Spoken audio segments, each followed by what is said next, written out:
Star మా నుంచి తాజాగా ఒక ప్రోమో రిలీజ్ అయింది. ఆ ప్రోమోను ఒక్కసారి చూసినట్లయితే సండే అంటే ఫండే కాబట్టి హోస్ట్ నాగార్జున అదిరిపోయే టాస్క్లు ఇచ్చినట్టు ప్రోమోలో కనిపించింది. ఇందులో భాగంగానే గార్డెన్ ఏరియాలో కొంతమంది హీరో ఫొటోస్ ఉన్న ఫోటోల్ని ఏర్పాటు చేసి అలాగే ఆ హీరోస్ ఏదైతే సాంగ్స్ లో డాన్స్ చేశారో ఆ వెనకాలన్న కొన్ని పిక్చర్స్ ని ఏర్పాటు చేశారు.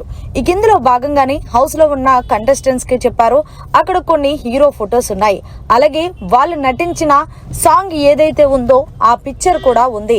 ఆ హీరో ఏ సినిమాలో ఏ సాంగ్ తో నటించారో అది గెస్ట్ చేసి చెప్పాలి అంటూ హోస్ట్ నాగార్జున గారు తెలియజేశారు. ఇందులో భాగంగానే మొదటగా దువ్వాడ మాదిరి సుమన్ శెట్టి వీళ్ళిద్దరూ పార్టిసిపేట్ చేయగా సుమన్ శెట్టి కరెక్ట్ గా వెంకటేష్ సార్ అంటూ చెప్పడంతో సుమన్ శెట్టికి ఒక పాయింట్ వచ్చినట్టు ప్రోమోలో కనిపించింది. ఇందులో భాగంగానే రీతు డెమోన్ పవన్ వీళ్ళిద్దరూ పార్టిసిపేట్ చేయగా రీతు నువ్వు విజిలేస్తే ఆంధ్ర సోడా బుడ్డి అనే సాంగ్ చెప్పడంతో వెంటనే రీతు డాన్స్ ఎరగతీసింది. రీతుతో పాటు సుమన్ శెట్టి అలాగే సంజన వీళ్ళిద్దరూ అయితే గనక అదరగొట్టారనే చెప్పాలి.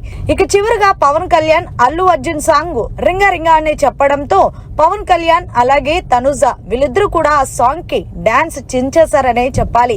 ఏదేమైనా పవన్ కళ్యాణ్ తనుజ వీళ్ళిద్దరు బాండింగ్ బాగుంటుందనే చెప్పాలి ఏ విషయంలోనైనా.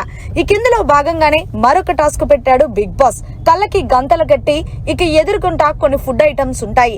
ఆ ఐటమ్స్ ని టెస్ట్ చేసి మీరు మీ అపోనెంట్ టీం వాళ్ళకి ఎక్స్ప్లెయిన్ చేయాలి అంటూ హోస్ట్ నాగార్జున గారు తెలియజేశారు. ఇందులో భాగంగా రాము రాథోడ్ అయితే గనక నిమ్మకాయ నోట్లో పెట్టుకొని అది రమ్యకి ఎక్స్ప్లెయిన్ చేస్తున్నాడు. లో ఎక్కువగా వేస్తారు కదా అంటే తను ఏదేదో తాలింపు అంటూ చెప్పడంతో హౌస్ లో ఉన్న కంటెస్టెంట్స్ కింద పడి నవ్వుకుంటున్నారు. ఫైనల్ గా కట్ చేస్తే బిగ్ బాస్ హౌస్ లో ఎలిమినేషన్ రౌండ్ రమ్యకి సంజనకి పెట్టారు. అయితే ఎలిమినేట్ అయిన కంటెస్టెంట్ మబ్బుల నుండి వర్షం రాకపోతే వాళ్ళు ఎలిమినేట్ అయినట్టు, మబ్బుల నుండి వర్షం వస్తే వాళ్ళు సేవ్ అయినట్టు అంటూ చెప్పడంతో మొత్తానికి ఈ పాటికే మీ అందరికీ తెలుసు ఈ చిట్టి పికెల్ రమ్య ఎలిమినేట్ అయ్యి బిగ్ బాస్ హౌస్ నుంచి బయటకు వచ్చేసిందని. మరి మొత్తానికి ఈ రోజు ఎపిసోడ్ కోసం ఎంతమంది వెయిట్ చేస్తున్నారనేది కమెంట్ చేయండి. మరిన్ని లేటెస్ట్ లైవ్ అప్డేట్స్ కోసం చూస్తూనే ఉండండి మన ఛానల్.